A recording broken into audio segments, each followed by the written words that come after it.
Good morning everyone. Today I am Anita Yadav from Suraj School. I feel so proud to be a part of Suraj School. Today I want to teach a topic word विचार. So let's start topic word विचार. वर्ण. वर्ण किसे कहते हैं? वर्ण को अक्षर भी कहा जाता है. वर्ण को अक्षर कहा जाता है. वर्ण क्या होता है? वर्ण को अक्षर भी कहते हैं और वर्ण की परिभाषा में आप ये भी लिख सकते हो कि भाषा की सबसे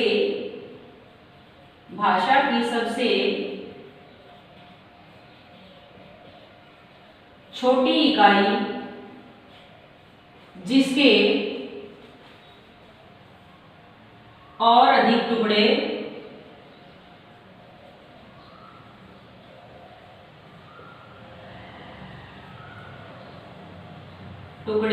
न हो सके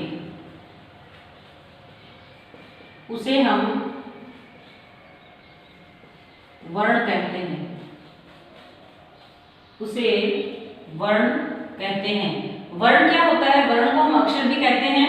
वर्ण क्या है? भाषा की सबसे छोटी इकाई है जिसके और अधिक टुकड़े नहीं हो सकते, उसे हम वर्ण कहते हैं. सबसे पहले जब हमारे पास जो है व्याकरण का जो ज्ञान आया था, पुस्तक आई थी, तो उसमें सबसे पहले हमने वर्ण को ही पढ़ा था. सबसे पहले जो है बच्चा स्टार्टिंग में जो है वर्ण पढ़ना सीखता है, अ अनार पढ़ना सीखता है.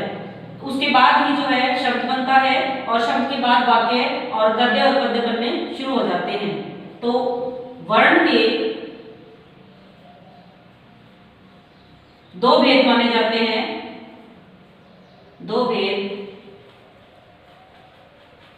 होते हैं.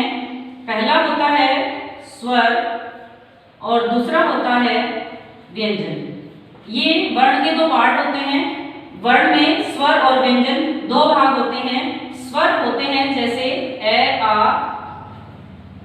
ई आदि. ये जो है संख्या में 11 होते हैं. ये संख्या में 11 होते हैं. अब स्वर की परिभाषा क्या होती है? स्वर किसे कहते हैं हम? अब जो ए, आ, ई है, ये स्वर होते हैं, उनकी संख्या 11 होती है. इनको बोलने के लिए हमें किसी की आवश्यकता की जरूरत नहीं पड़ती और यही परिभाषा इसी की होती है. स्वर किसे कहते हैं? ये स्वतंत्र होते हैं. ये स्वतंत्र ध्वनियां होती हैं. ये स्वतंत्र ध्वनियां होती हैं. इनको बोलने के लिए या इनका उच्चारण करते समय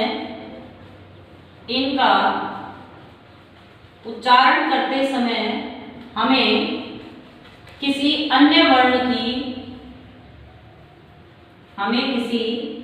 वर्ण की आवश्यकता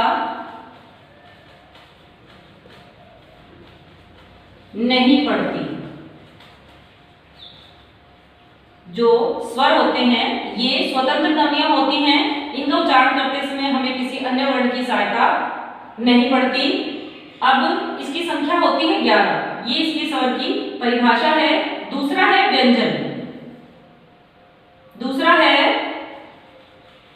व्यंजन.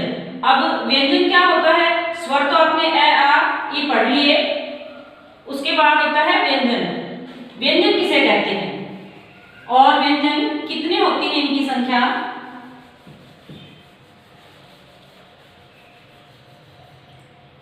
व्यंजन. अब ये ए, आ, ई ये तो स्वर हैं और जो हमारे क, ख, ग से स्टार्ट होते हैं, क, ख, ग, ड़ होते हैं और ये कै से लेकर है तक. इसको आप सीधा भी बोल सकते हो कि कै से लेकर है तक. कै से लेकर है तक जितने भी वर्ण होते हैं वो सारे व्यंजन के अंतर्गत आते हैं. और इनकी संख्या पहले तो 33 थी. अब इसमें ढ और ढ ये और जुड़ गए हैं, इसलिए इनकी संख्या 35 हो गई है. अब व्यंजन की परिभाषा क्या होती है? व्यंजन। अब स्वर को बोलने के लिए हमें किसी की वर्णों की जरूरत नहीं पड़ती, लेकिन व्यंजन को बोलने के लिए हमें स्वर की सहायता लेनी पड़ती है। जैसे हम बोलते हैं क, जैसे हम बोलते हैं क, तो क के अंदर ए मिला हुआ होता है और तभी ये पूरा वर्ण माना जाता है। तो इसकी परिभाषा होती है कि व्यंजन को बोलते समय या व्यंजनों का उच्चारण करते समय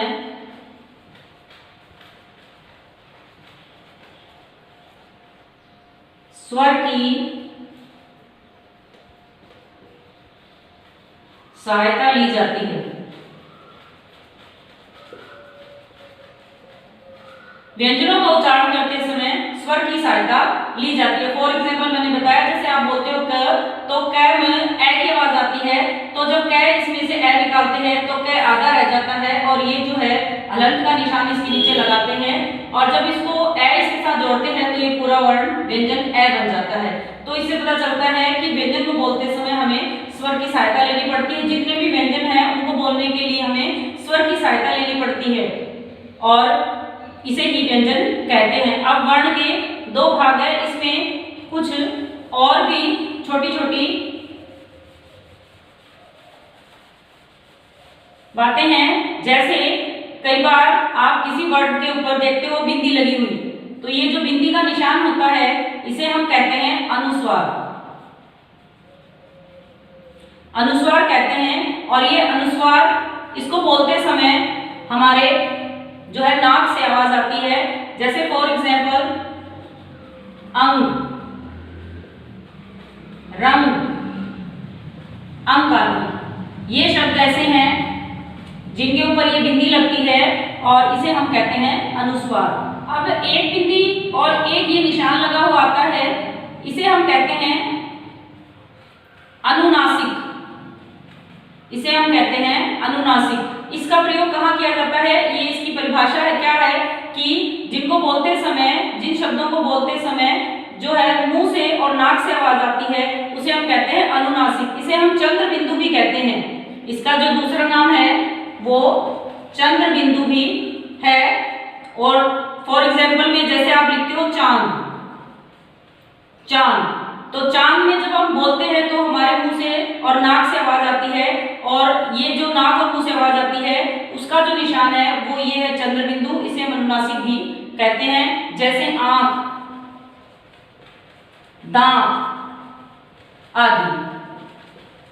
तो ये जो छोटे छोटे निशान होते हैं इनका भी हमें पता होना बहुत जरूरी होता है। और भी ऐसी बातें हैं, जैसे कई बार ये छोटा सा निशान आपको दिखाई देता है कई बार वर्ड्स के अंदर, तो ये क्या होता है, कई बार जैसे हम शॉर्ट में लिखते हैं, जैसे ये बड़ा वर्ड होता है डॉक्टर, तो इसको लिखते समय हम कई बार इसका पूरा प्रयोग नहीं करते, किसी का भी नाम लिखते समय, जैसे डॉक्टर राजेंद्र प्रसाद, तो हमने इस डॉक्टर को पूरा ना लिख करके यहाँ पे बिंदी लगाई है, तो इसे हम कहते हैं लाघव चिन्ह।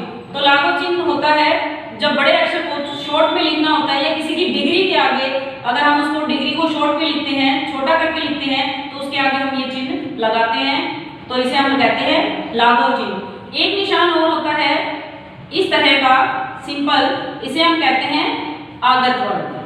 ये जो होता है आगत वर्ण होता है। अब ये निशान भी कई बार देखो, जैसे इसमें डॉक्टर है तो ये निशान लगा हुआ ऊपर, इसको आवाज जो आती है ये ओ की आवाज आती है, ये जो है ओ की आवाज के लिए आता है। जैसे डॉक्टर, मुंह से हम बोलते हैं डॉक्टर, और जब हम ये जो बिल्कुल साइलेंट वर्ड होता है तो इसकी सिर्फ ओ से ही आवाज आती है, तो इसको बोलते हैं आगत और इसकी ध्वनि होती है ओ से।